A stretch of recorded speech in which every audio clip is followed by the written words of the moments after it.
On va commencer par notre premier produit, puisque ce n'est pas réellement du vin, c'est du verjus. C'est un vieux produit traditionnel français qui a disparu au cours des siècles, mais qui était très en vogue à la Renaissance et au Moyen-Âge. C'est du jus de raisin vert, issu de raisins vendangés au mois de juillet, donc un mois avant les vendanges officielles. Et c'est un produit qui est non fermenté. C'est un produit culinaire qui, traditionnellement, remplace le vinaigre et le jus de citron en cuisine. Alors le gros avantage du verjus, c'est que, contrairement au vinaigre, il n'y a pas d'acidité volatile, qui généralement est l'obstacle majeur au bon accord mets et vins. Donc c'est un produit qui est très très versatile et qui permet à la cuisine de s'exprimer librement au cours d'accords mets et vins. Alors le premier vin de la gamme, qui s'appelle le blanc, c'est un assemblage de 80% de roussanne et 20% de marsanne. Alors en ce qui concerne la roussanne, rien de très particulier. Une fermentation qui se passe partiellement en cuve inox et le reste en barrique, sans contrôle de température, fermentation spontanée le plus naturellement possible.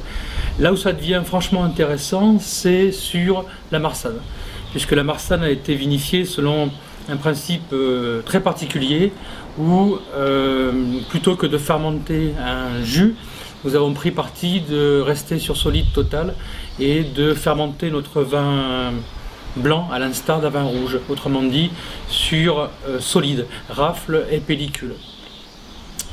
Donc une macération, fermentation de l'ordre de 15 jours avec 15 jours de pigeage et obtention au départ, donc sur la partie marsanne, d'un vin somme toute assez tannique et extrêmement aromatique qui rappelle l'abricot.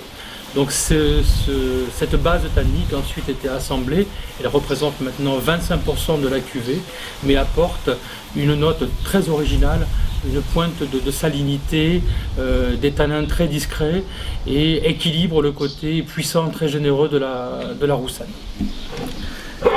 Alors content des résultats de cette année et soucieux de vouloir expérimenter un petit peu plus loin, nous allons en 2010 pour la première fois isoler une ou deux barriques vinifiées de cette manière, et donc non plus dans le cas d'un assemblage, mais cette fois-ci un vin à forte personnalité unique. Nous allons produire un véritable vin blanc tannique, qui est un concept complètement révolutionnaire et à mon avis très très très intéressant au niveau gastronomique, par l'équilibre et la fraîcheur nouvelle qu'il offre. Ce vin très original, ce nouveau concept, la cuvée s'appellera Les Choix, tout simplement, puisque personne a priori ne doit vous imposer une marche à suivre, un chemin particulier. Alors voici la rupture, qui est notre vin blanc haut de gamme. C'est un vin totalement atypique, qui porte bien son nom, puisqu'on est en rupture totale avec le style de vin qui est pour l'instant produit dans notre région, puisqu'on est plus sur les équilibres Val-de-Loire, Bordeaux blanc, Alsace, d'une certaine manière, et aussi un petit clin d'œil en rupture avec des a priori typiquement français qui pensent qu'au sud de Lyon, on ne peut pas produire du véritable grand vin blanc. C'est un vin qui est issu d'un cépage qui n'est pas de la région, donc autochtone. C'est du Sauvignon blanc à 100% qui a été fermenté et élevé dans des barriques de 1,20, donc des barriques qui ont en première année contenu des roussannes. Donc on veut éviter le bois neuf, éviter de trop marquer ce vin.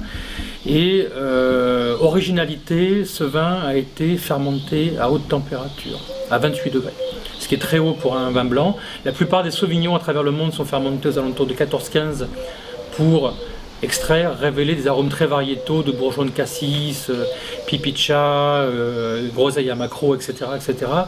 Nous avons pris le parti contraire et avons préféré fermenter à haute température pour extraire une très très forte minéralité, un côté fumé, pierre à fusil, qui est typique des calcaires durs de ce lieu-dit.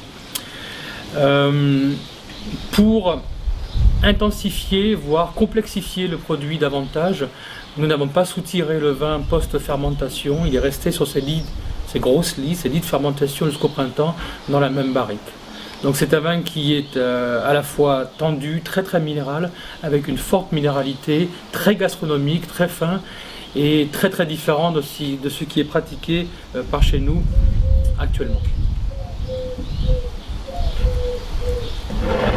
Alors dernier blanc, c'est une vendange tardive de Roussanne que nous avons conçu un petit peu comme un vin de messe à l'ancienne, avec un élevage semi-oxydatif.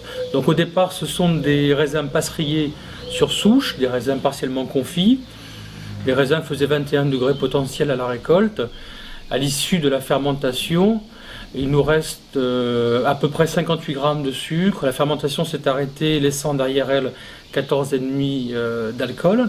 Le vin a fermenté, à notre grande surprise, pendant 1 an et demi, donc pendant tout un hiver, même à très basse température, et a donc fait son élevage pendant sa fermentation. 2 tiers des barriques étaient houillées régulièrement, 1 tiers des barriques étaient laissées en vidange pour apporter des notes maîtrisées, oxydatives.